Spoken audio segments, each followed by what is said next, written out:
tonight we'd like to welcome everybody out to another episode of the Apex Show and Sell at the Peak live stream. I have with me Tony and Rory Pagliaro, and I'm hoping I'm saying your last name right, guys. Perfect. Okay, good.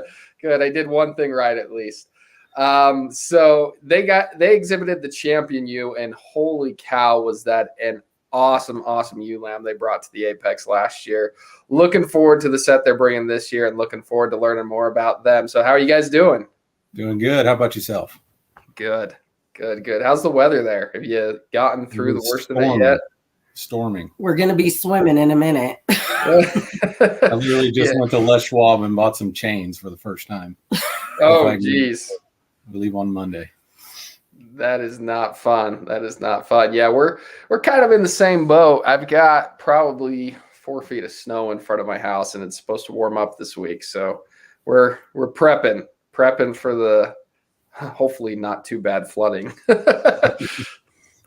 So we need it. We're happy to get it, but I wish we would get it all at once. Yes, exactly. So let's dive in, guys. I want to hear your guys' story about how you got into livestock and how your guys' club lamb operation came to be. So, well, I mean, I grew up on a cattle operation. My dad had a friend that was in the Angus deal, and he's like, "Oh, if you want to get cows, go to this sale on this day."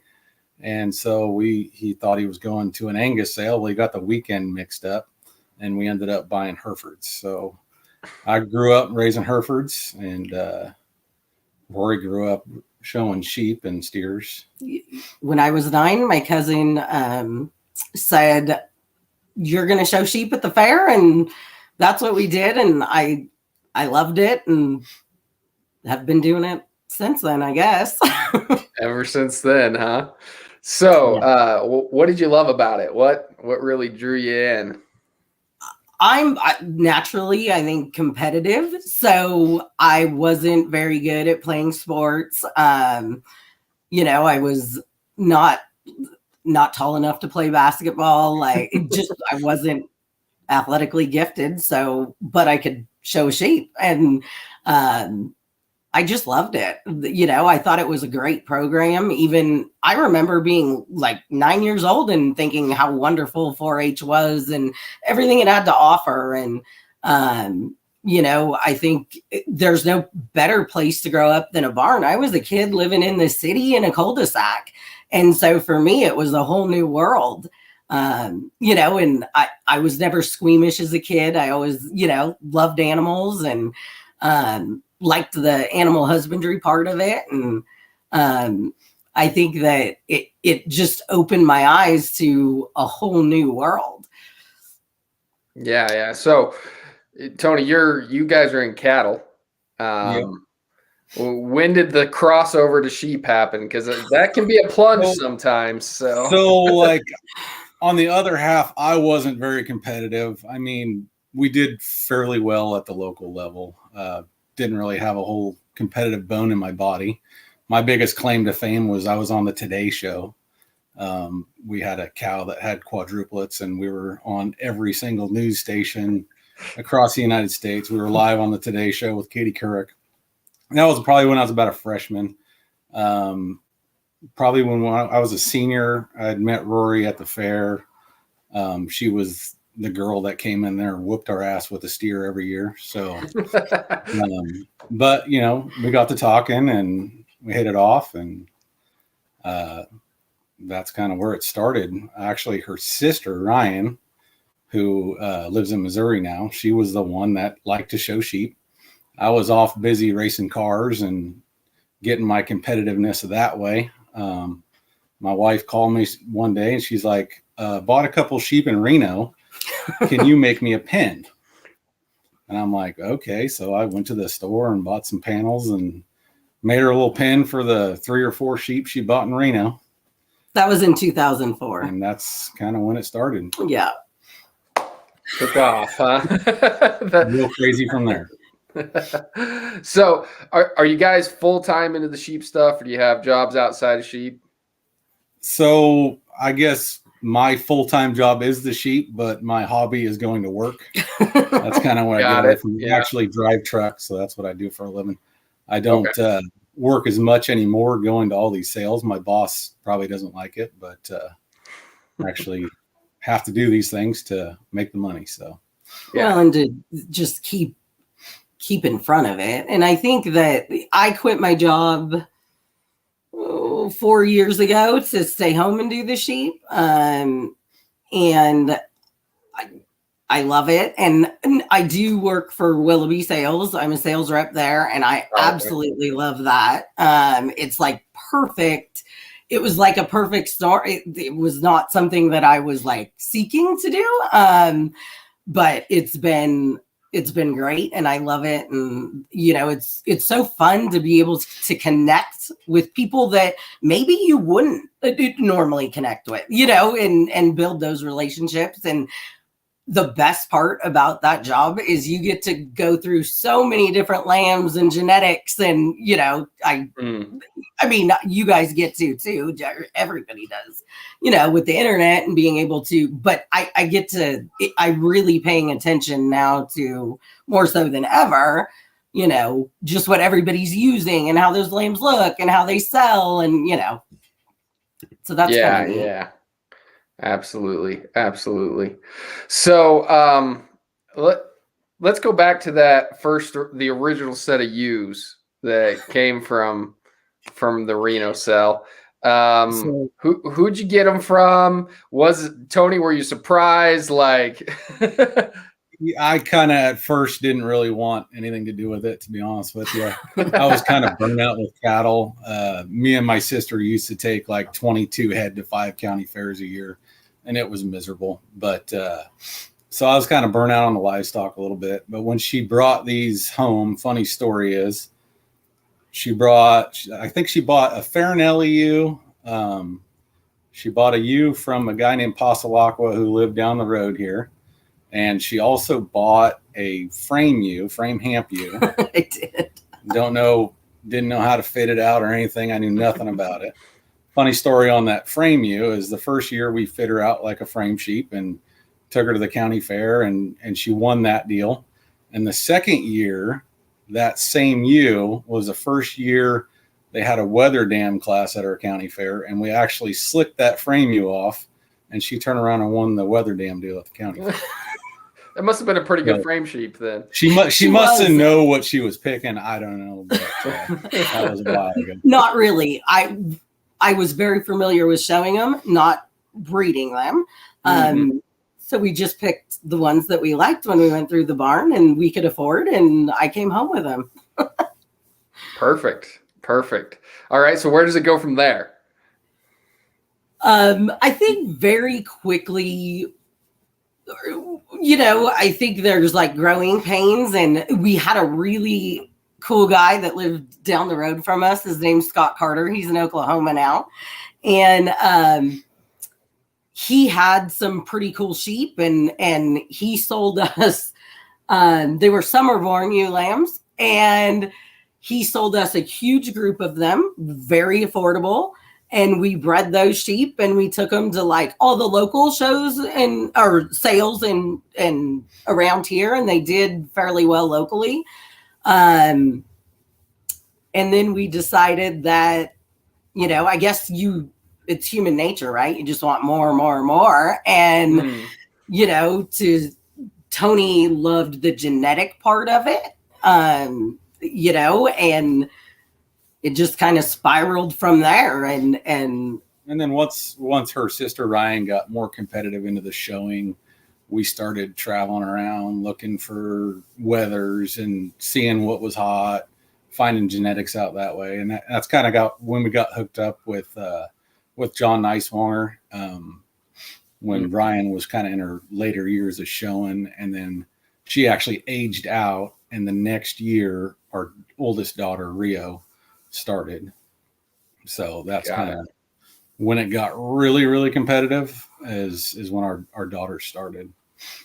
And that was probably back in 2008 or 9, I think. 2007-ish, really.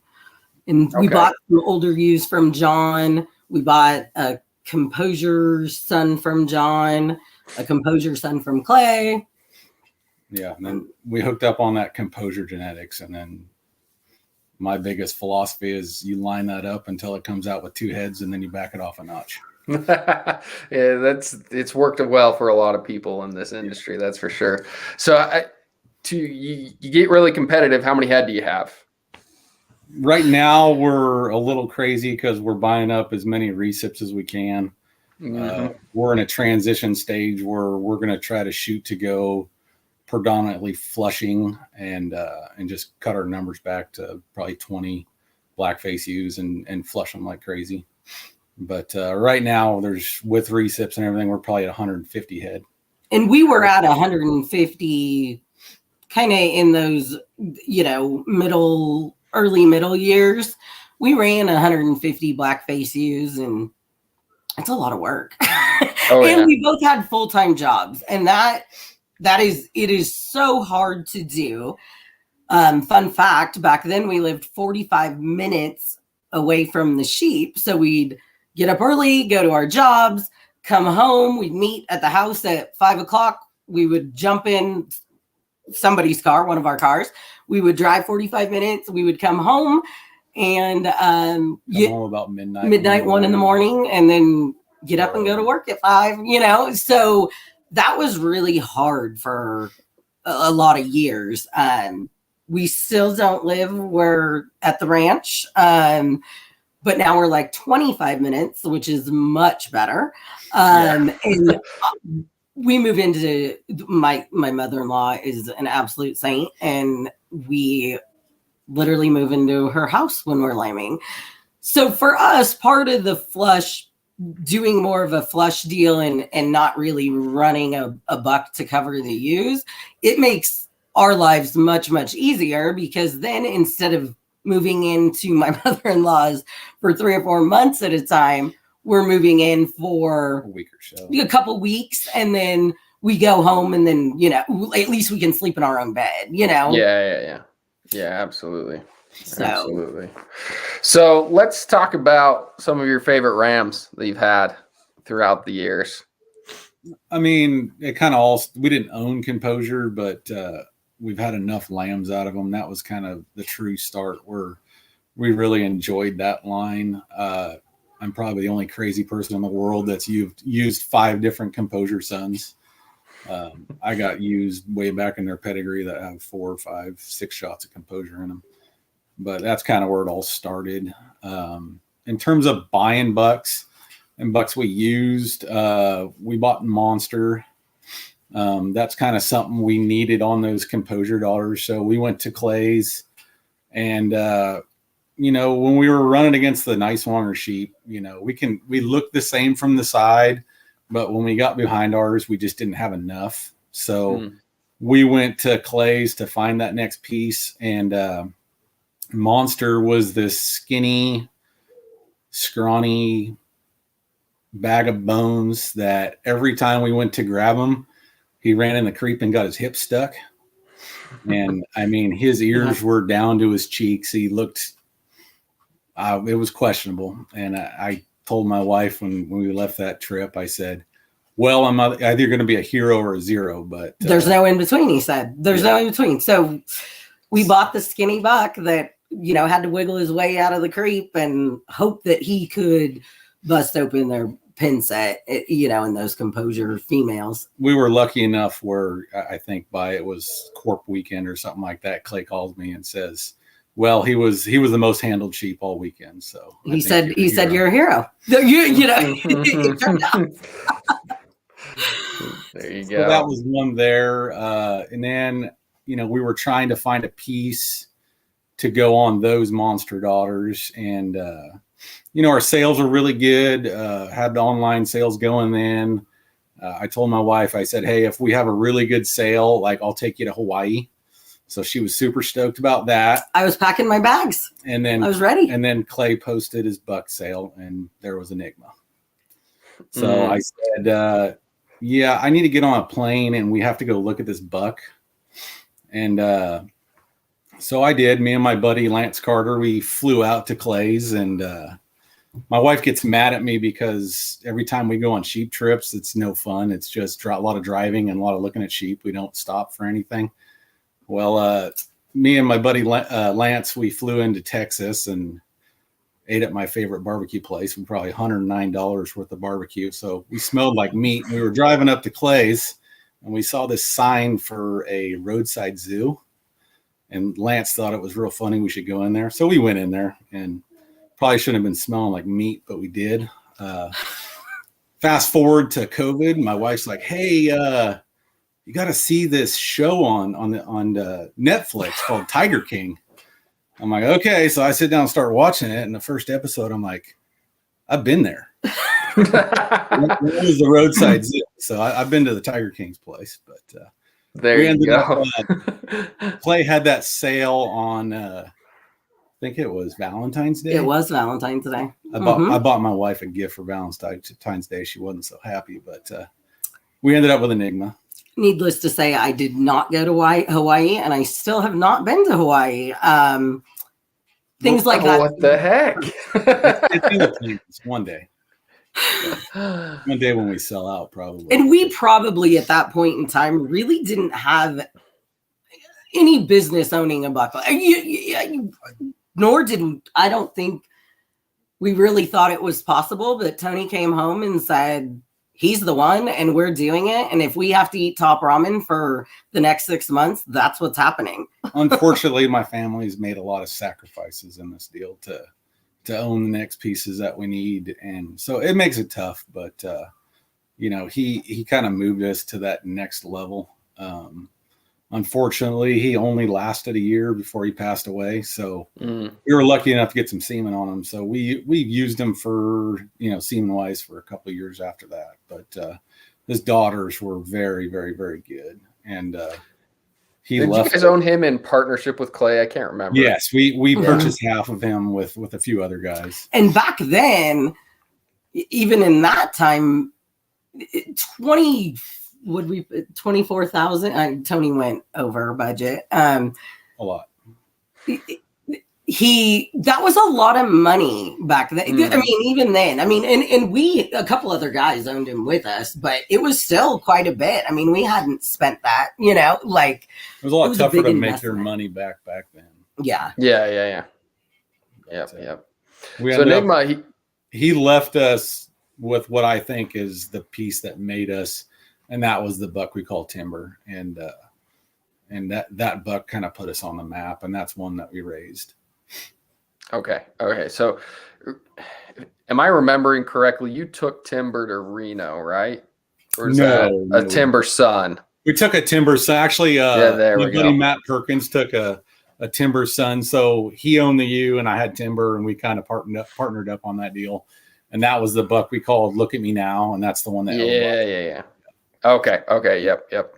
So, all right. So Enigma, what stood out about him you saw the picture and you got on a plane, right? So what was it? And then seeing him in person, that buck, he changed a lot of programs throughout the country. Absolutely. So. It was just his unique look. I mean, he had this wild rib cage, and he just had this unique look about him. And he was still moderate, but like just kind of wild looking and had some cool shape to him. He was so shallow and just shallow and round bodied, and he was short bladed before it was even cool, like even a thing.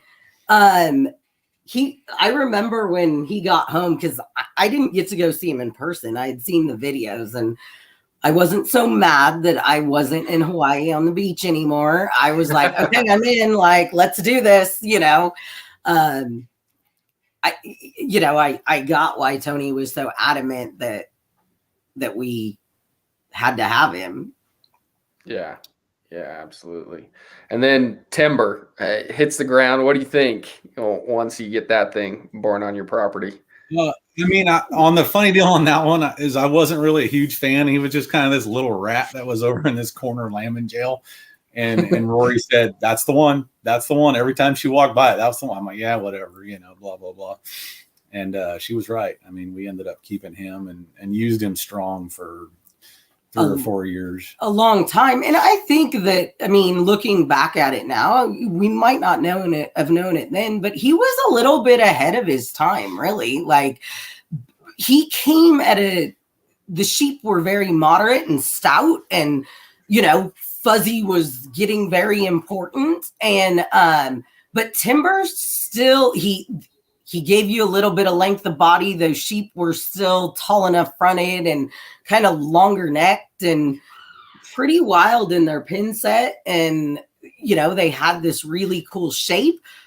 The problem with him was he was definitely bred to be late maturing, you know, and they were very hard babies. So guys would come out before our online sales and try to look at these babies, and they were just kind of hard, and they really needed to soften up. And then, you know, they'd see them 4 months later, and they were different sheep. And the cool thing about them was that you could, you know, start showing them at 4 or 5 months old, and you could show them long time. By the time they were 10, 12, 13 months old, they were very hard to get around. Yeah. They were fun. People would say, like, where did that sheep come from? All the time. That was such and such, or, you know, we showed them all to everybody. Yeah, every sheep. You saw him that day. I told you. Yeah. Yeah, you gotta love that. Gotta love that. Kind of sounds like the story that Clay tells about Composure, that those lambs went out ugly, and a few months later they were. Funny story. When I first bought, I think there was 3 Composure ewes I bought from Clay. And I saw he's posted something. There were some late borns, and they were cheap. And I'm like, I'll take all the Composures. I brought him home, and Rory looked in the trailer and said, "What the hell is that?" And they turned out to our be foundation. Our foundation use. That's awesome. That's awesome. All right. So tell me a little bit about that buck that you guys took to Reno, because I remember seeing the pictures posted on him, and I went, "Holy crap! That's a pretty cool sheep right there." Yeah, it was funny because I think we showed him at Cow Palace, and he didn't do quite that hot. I think he might have won his class or second in class at Cow Palace as a buck lamb. I think he was beat by Beg For It. Mm-hmm. Was another buck that we bred. Beg For It ended up winning that Cow Palace buck show, and that guy, you know, he was a little bit greener, but he got sent over to like little satellite flock, the Anderson family who were helping. They had some ewes, so we sent him over there, and he bred their ewes. And I went over there to pick him up, and he had changed. He had morphed. That's kind of where he got his name. Look at me now. Mm-hmm. He was a skinny green late born kind of buck lamb. And when we showed up there, I mean, and we thought he was really good as a baby. But, you know, we hadn't thought much about him, and they came parading him out on a halter, and he looked like a show pony. And we just said, whoa. And we called Matt, and we said, we need to, you know, we should take this one to Reno. He's different, you know, and Matt came and looked at him and said, let's do it. That's awesome. That's awesome. Yeah, that was a cool sheep. So let's fast forward to last year. You guys went on a tear. So you got a bunch of how highs on the ground, and they just burned the show world down last year for you. So tell me about the decision to use how high, and then of course you got a buck lamb that's pretty dang cool, right? So let's also talk about. Remind me what you call them again. Rule breaker, is that right? Rule breaker. Yeah. So the funny story is on the how high is we were fixing to use Say When. We had scheduled to use Say When with Mayo's at their AI day, and we were kind of just breeding the ones that didn't take early on. So it was just whoever was left. It was not selective. We did not select anything, right? So yeah. We get in there, and Matt says, "Hey, I got bad news. The Say When semen didn't show up." I'm like, okay, so we're trying to figure out, you know, what do we do? And he's like, Cindy brought that that how high buck. You should go look at him. So I walked around the back and checked him out and said, sure, shit, we'll use them. So we ended up breeding that group. There was probably 12 or 13 ewes that we bred to them, and only 4 of them stuck. No, 5. Or 5 stuck. Yeah, we sold one in a bred ewe sale. Big mistake. We sold one in a bred ewe sale. Big mistake. And then we lambed out 4. And we ended up with 4 lambs. 4 lambs, 2 wethers, 2 ewes. The ewe that wins the Apex, the ewe that wins the black and white. We had a wether that we sold at the black and white that won a bunch in Texas. And then won his class in Louisville. And then he won his class in Louisville. And then the other one we sold to Bella Tim private treaty, and she was reserve at her county fair with him. But out of 4 lambs, the ewes were just random. There was dumb no selective. luck. Yeah, it was all dumb luck. And Rule Breaker was one of the 4, huh? Rule Breaker. We purchased Rule Breaker, half a Rule Breaker from Mayo's. So Mayo's. Oh, okay. Rule Breaker. We went over there and looked at that December set. They got way more than we did, obviously. But we went through there, and there was an elite set of lambs. I mean, the deepest set we've ever looked at in our lives, period. The $40,000 ewe that at Midwest Elite, another high dollar ewe. I think they sell at Divas. They're reserve at the black and white. All these high end ewes were in there. Some elite wethers, and then this guy just dwarfed them all. I mean, he was an outlier, and we pretty much said, yeah, we need to own part of that one. And we had to beg Matt not to cut him as a wether. And then convince Denise, Dawn and Denise, they didn't need a partner or want a partner. And we were pretty relentless. We probably bugged him about him every day for probably 45 days. And Dawn finally said, all right, come over and let's talk. And we were not looking for a buck. No. I mean, not even.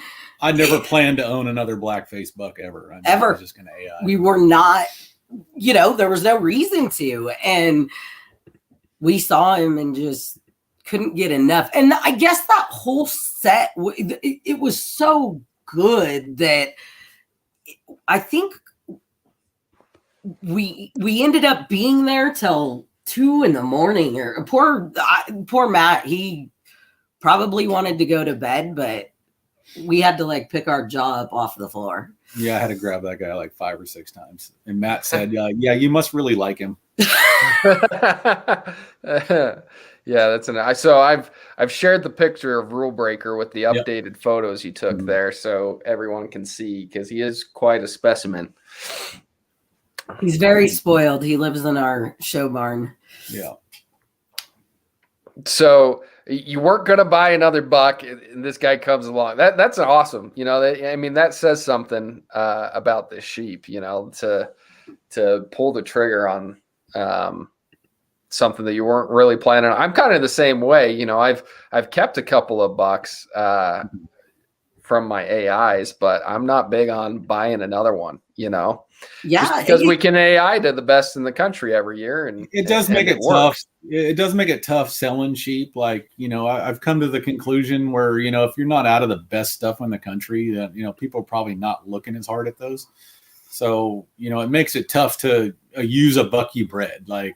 I've used plenty of my own in the past, and I strongly feel like I could probably get some of my own stuff to work a little better for me.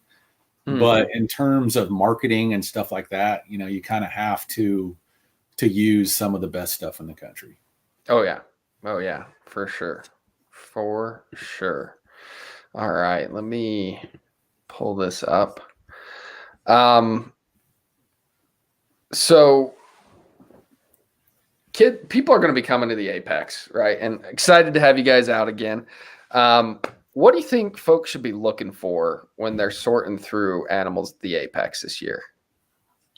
I totally think that you have to, I know two sort of different sorts. Like when we were searching for like wethers and show use for our daughter to show, she started showing. She was fairly little and very little. And we had to think that they were built really good and very cool and kind of unique. And we had to be okay with feeding, no matter what anybody thought of them, that we liked them. You know, we have to look at them every day.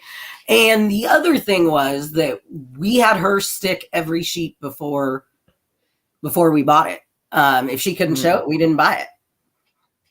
And then I think from a breeding standpoint, I think that you've got to buy what fits in your program. And there's many times that like we'd go to sales and it maybe wasn't the sheep towards the top of the class. It might have been the sheep in the middle or near the bottom that we thought like was really unique and had a part or piece that we could really utilize. Sometimes it's not about like title, like, you know, what titles, I mean, those are very fun to market, but the pieces that you can utilize in, I guess, at home, don't you think? Oh, for sure. I mean, like when we started our Dorset program, we went to the black and white, and the ewe that we brought home that we thought was a badass was 7th in class. You know, you just got to find that piece that you need and run with it. You know, you have to be confident in what you're picking out. And I think what you need, you know, I think that we're always, I don't know, chasing something. I think everybody is, you know, whether it's bone or fuzz or. Everyone's chasing a little something different to try to get to the final answer, you know, and we're all searching for that final answer, but or maybe I'd be looking for bone, you'd be looking for muscle, or, you know, it's everyone's priority what they need next. Yeah, absolutely. Absolutely. So that kind of leads right into my next question for you. When you're sorting animals, you know, picking ones out for yourself, what's the highest priority for you? What's your first sort? And then what do you go to next? So, and this may be telling of where you want your program to go. Cause I know for me, that's how it works for me, right? If I'm looking to add some more muscle, my first sort's going to be muscle at that time, you know? So absolutely. I think like for us, it's uniqueness. There's gotta be, you know, the wild ribs or the short bladeds or the cobra necks or the unique pieces. And for us, the ones that pack those most unique pieces together, whether they have enough muscle or not, or wide enough or not, like the ones that have the most unique pieces are the ones that we kind of flock to. You kind of gravitate to, you know, when they're stupid shallow and just crazy in their rib, and, you know, maybe they're only as wide as a 2x4, but they run around with their necks held high. My heart lies with some of those sheep, you know, like I love that kind. I like to, you know, a good pasture ornament is always fun. Not to say, I mean, we know, like, you know, we're trying to make them wide skeletoned and wide based. Yeah, we know, like, when we get beat, what we're getting beat by. Yeah. You know? We just have to try to slowly add some of that to it without ruining what we love.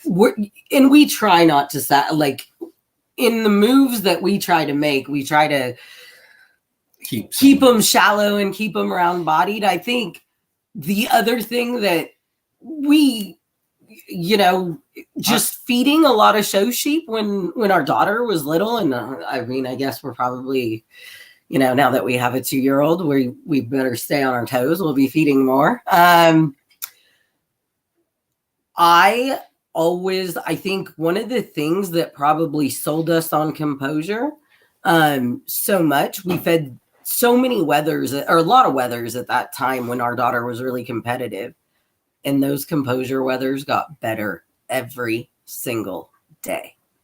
And we had a few wethers in the barn that didn't. Their best day was, you know, as prospects.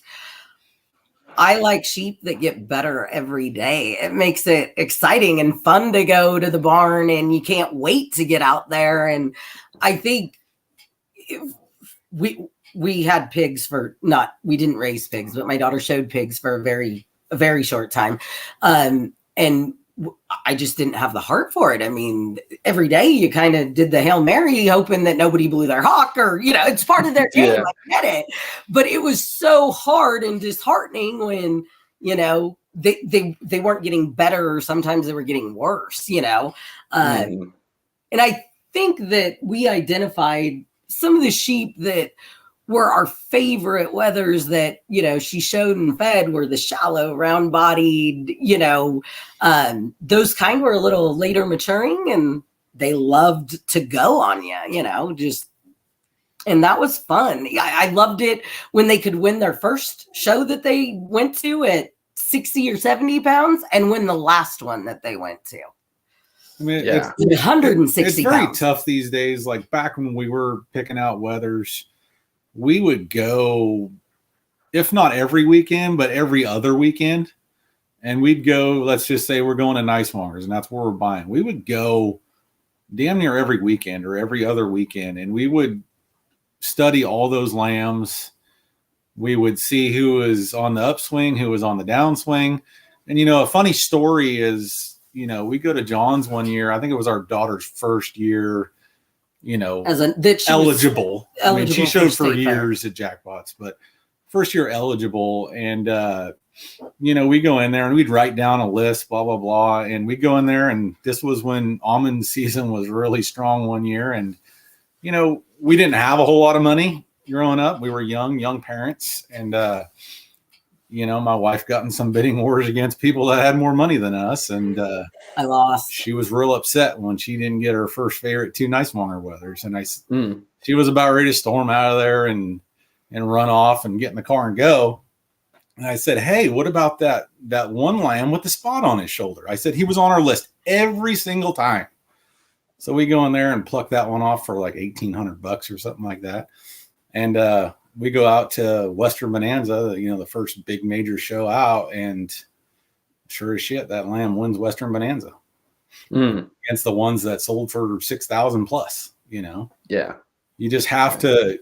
That's one thing these days is people just don't go out enough and look at them in person. The online sales are great, but a lot of upside to them, right? Mm-hmm. Yeah. So, I have to tell you, like, you guys are describing those Cobra neck super freaky ones. I mean, that ewe lamb that you guys brought to the Apex last year was the definition of what you're talking about. Just, I don't know if you've seen the picture. I'm sure you have of her. Mm-hmm. That's a freaking sweet picture. Definitely special. They did a really good job with that one particular photo of her. Oh yeah, with the Apex on her shoulder. So yeah, I mean, I think there was a Snapchat going around that ended up on Matt Lautner's Snapchat of her on a stand, and kind of went crazy from there. But yeah, she was cool. She was fun. Yeah, she's a cool sheep. So yeah, let's keep going. What do you think are the most important lessons that you or your kids have learned from doing livestock? We try to, like with the kids that we're helping, and some are, our kids and whatnot, we try to teach them that this goes further than just showing sheep. The life lessons they learn. And we're super close to all our customers still, our old customers, and even the new ones that we get today. We're always looking to, try to, bridge that connection to, like, from sheep to real life, real life stuff that they're going to take on to the future. I mean, kids that have been done showing for years and years, were their kids' godparents, or they still come to our Christmas party every year. And that's one of the best parts. I think that the other thing that, aside from like building all those awesome relationships, because I think that that's a given in this industry, but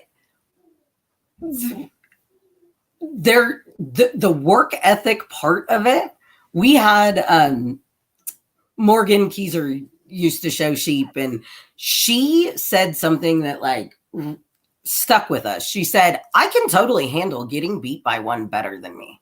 What I can't handle is when I'm second in class or reserve division and I know that I missed a leg day or I know that I didn't treadmill that day. And I thought that was, or I didn't get him stuck. And just that being able to take on that sort of responsibility and like self-awareness, it was never anybody else's fault, and I think that's a thing. I always say this about kids, and I worked in the high school, program for several years. If you give a kid 2-year-old expectations, they're gonna give you 2-year-old work. If you have expectations that are a little higher and high, they'll meet them.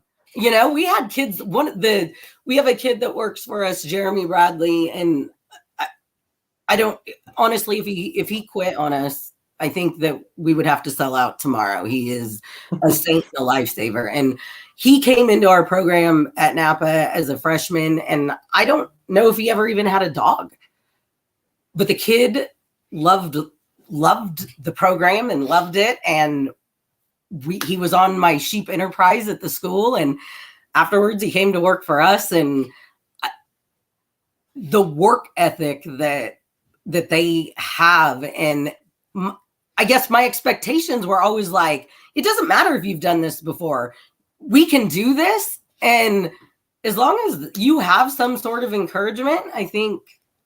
I mean, sometimes it gets to the point with them. I say, you got to sit down. Like we can't keep up. I can't keep up with you.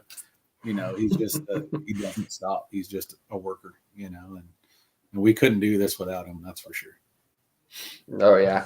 Yeah. It's those kinds that people might pass by that you just never know, Yeah. Zero livestock knowledge, but he's literally out there right now taking care of everything. I don't have to tell him what to do. He knows what to do, and he's ready to go. And I think that livestock kids exemplify that. If your expectations are, you give them high expectations, they'll meet them. Oh yeah, for sure. Yeah, and that's something that I think. Yeah, I know my little sister definitely learned that. I probably didn't pick it up as well as she did. Of course, she won a bunch more than I did because she picked it up. I was too into football, growing up, and she was like, "Nah, man, I'm gonna be the best at everything." And she went out and she would work those sheep every day, and she won a bunch, and she was still good at basketball. So she's just the all around champion, right? So, but it's funny how some of them really get it and latch on and make things happen. So what's your most memorable livestock show? Trying to think here. I mean, there was one for me, and it back to the work ethic deal. Morgan Keyser was trying to win the points, and we decided it'd be a bright idea to take 62 head to Cow Palace. Yeah. Needless to say, I didn't see the sun rise or set for 3 days. And, we worked our ass off. We got it done. She won the points. I think I almost passed out the last day. Probably ambulance or something. Probably didn't have enough vitamin D. I don't know, but it was wild. And yeah, I don't think we slept for more than 10 hours the whole. And then we turned around 2 days later and left for American Royal. Yeah. But that sounds like a wild ride. It was. We were young and could do that kind of thing. I think we started fitting the first showmanship sheep, and then we fit continuously straight through till the market division. And when I got the last one fit, I was able to go up and watch the last few classes. But yeah, it was. And Morgan literally walked out of the class, grabbed another one, walked into the next class. And the judge, I think, came up to her at one point in time. He's like, "Do you have one in every class?" And she's like, "Yeah, if not multiple." I think for me, though, it would have to be Rio had done a lot of winning locally and, a lot of small jackpots, but she knew that Western Bonanza was like she wanted to win that very much. You know, there was like a few that she was extra excited about every year. And so she was 9 years old, and she walked up before the show started, and she walked up to the table and she was looking at the belt buckles, and she said to her dad, "I'm going to win one of those this weekend." And he said, "I don't know, you know, like, maybe not here." And she said, "I am." And she did. And it was, I don't know that we could ever, like, just that feeling that she cried when she won. She was and she was 9, you know, and like, as a mom, you're just, it probably never meant as much to her after that, but in that moment, it was really cool. Wade Franklin judged, and I think he took off his cowboy hat and went to shake her hand, and she just burst into tears. You know, she was so excited. That's awesome. That's awesome. You gotta love those stories. It was fun. Those are the best. Those are the best. All right. What's the best piece of advice you could give to somebody that's showing sheep or breeding sheep, whatever piece of advice you want to give? It costs just as much money to feed a bad one as it does a good one. Somebody told us that, and that it rings true for sure. And I think the other thing is, when you aren't, and this game has changed even since 2004. I mean, if you would have told me today, like 3 years ago, maybe even, like, you guys, you know, you'd need a social media person, and we've got to be out there, like, these lambs that are going to sales basically have to be broke and like show ready. I mean, that's crazy. I mean, that's not crazy, but it's a lot from where it used to be, you know? We probably got 25 head in our show barn right now for these show and sales. And imagine doing legs on 25 head of baby legs. Yeah. It's a lot of work, you know? And a full-time social media person, a full-time kid working for me, like, but that's what you got to do. And I guess just don't dig your heels in the ground. Like, you've got to just be willing to be progressive and kind of roll with it, I guess. I always say, like, you know, once you stop learning, that's when you start losing. For sure. Yeah. That's really good advice. Just keep rolling with it. Keep progressing. You can't just hate the situation. You just got to run with it, you know? Just got to run with it. Yeah. We are not techie. We're too old. Like, we're not good patterns. Like, but we're like, okay, well, I guess this is how we do this now. And okay, for instance, like, you think, oh, I just got my pictures figured out how to get, I got my pictures right. And then we're on to videos. And then just the other night I said, wow, videos now, you've got to have like voiceovers and like, but it's fun to see that too, I guess, it's more than just the sheep anymore. There's a lot more to this. Oh yeah. Yeah. I think a lot of folks are hungry for that educational piece too, Absolutely. Like, if you're going to be a good breeder, you're going to not only sell them the sheep, but you're going to outline exactly how they're going to make it to that championship drive, Totally. We tell the customers when they come by, we're like, so what are your goals? Like, I can sell you a sheep, but I want you to achieve your goal, whether it's to win your county fair or, win a breed division or whatever it is. Let's not try to like overdo it. Let's try to just accomplish that goal. Because when you start shooting past things, that's when you just mix everything up. Or you don't have a clear vision of, where you want to be. Like, guys will call me, and I always think that this is a really hard question. And I'm glad, I think doing some of the live sales takes away some of this. But what's your best sheep? Well, what I like best or am looking for or chasing might not be what you are, and I think that those are tough questions sometimes to answer. And it's not because I don't want to, it just might not be the one I like best, might not be the one you like best. Yeah. Yeah, absolutely. Absolutely. So you mentioned goals, and you ask your guys, what goals they have. What goals do you guys have?